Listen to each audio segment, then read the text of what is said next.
Friends, ഏവർക്കും കുഞ്ഞുമോൾസ് നാടൻ രുചിയിലേക്ക് വീണ്ടും സ്വാഗതം. ഇന്ന് ഞാനിവിടെ വഴുതനങ്ങയും ഉരുളക്കിഴങ്ങും ചേർത്തൊരു സബ്ജിയാണ് ഉണ്ടാക്കുന്നത്. അതിന് ആവശ്യമായിട്ടുള്ള വഴുതനങ്ങ ചെത്തി കഴുകി എടുത്തിട്ടുണ്ട്. കൂടാതെ ഉരുളക്കിഴങ്ങും ഇതുപോലെ മുറിച്ച് എടുത്തിട്ടുണ്ട്. മറ്റ് ചേരുവകൾ ഉള്ളി, ഇഞ്ചി, പച്ചമുളക്, വെളുത്തുള്ളി, കറിവേപ്പില, തക്കാളി, മല്ലിയില അരിഞ്ഞത്, ഗരം മസാല പൊടിച്ചത്, മല്ലിപ്പൊടി, മഞ്ഞൾപ്പൊടി, മുളക് പൊടി, കായപ്പൊടി, ആവശ്യത്തിനുള്ള ഉപ്പ്. ഇത്രയും സാധനങ്ങളാണ് ഇതിന് എടുത്തിരിക്കുന്നത്. വിശദ വിവരങ്ങൾ ഡിസ്ക്രിപ്ഷൻ ബോക്സിൽ കൊടുത്തിട്ടുണ്ട്. ഇനിയും ഇത് എങ്ങനെയാണ് ഉണ്ടാക്കുന്നത് നോക്കാം.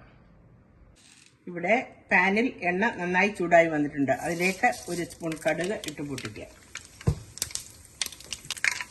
ഇനിയും അതിലേക്ക് അരിഞ്ഞു വെച്ചിരിക്കുന്ന ഉള്ളി, ഇഞ്ചി, വെളുത്തുള്ളി, പച്ചമുളക്, കറിവേപ്പില ഇതെല്ലാം കൂടെ ഇട്ടൊന്ന് നല്ലപോലെ വഴറ്റിയെടുക്കും. ഓക്കെ, ഇവിടെ ഉള്ളി നന്നായി വഴന്നു വന്നിട്ടുണ്ട്. ഇനിയും അതിലേക്ക് ഈ ഉരുളക്കിഴങ്ങിട്ട് ഒന്ന് വഴറ്റാം. സ്വല്പം മഞ്ഞൾ കൂടെ അതിൻ്റെ കൂട്ടത്തിൽ ഇടാം.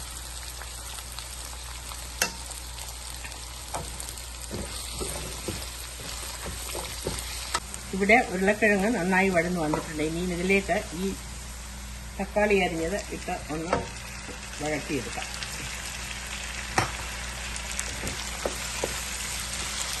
ഇനിയും ഇതിലേക്ക് എടുത്തു വെച്ചിരിക്കുന്ന മസാല പൊടികളെല്ലാം കൂടി ഇട്ട് ഒന്ന് മൂപ്പിക്കണം.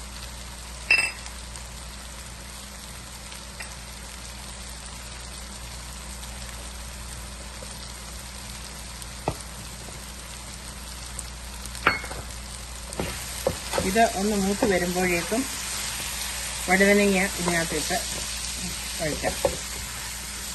ഇനി ഇതിലേക്ക് അരിഞ്ഞു വെച്ചിരിക്കുന്ന മല്ലിയില, വഴുതനങ്ങ അരിഞ്ഞത് ഇതെല്ലാം കൂടി ഇട്ട് ഒന്ന് കഴിക്കാം.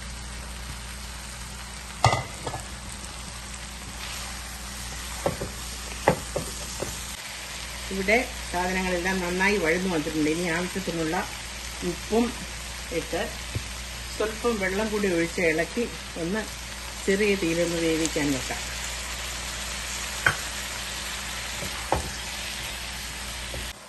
ഇനി ഇത് അടച്ചു വെച്ച് മീഡിയം തീയിലിട്ടൊന്ന് വേവിച്ചെടുക്കാം.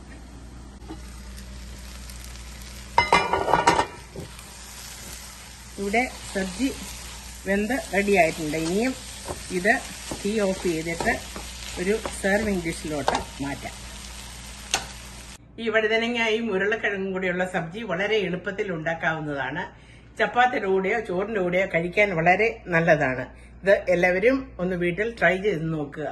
ഇഷ്ടമായാൽ please like, share and subscribe to my channel. വീണ്ടും പുതിയൊരു വീഡിയോയുമായി വരുന്നതുവരെ ഏവർക്കും നന്ദി, നമസ്കാരം.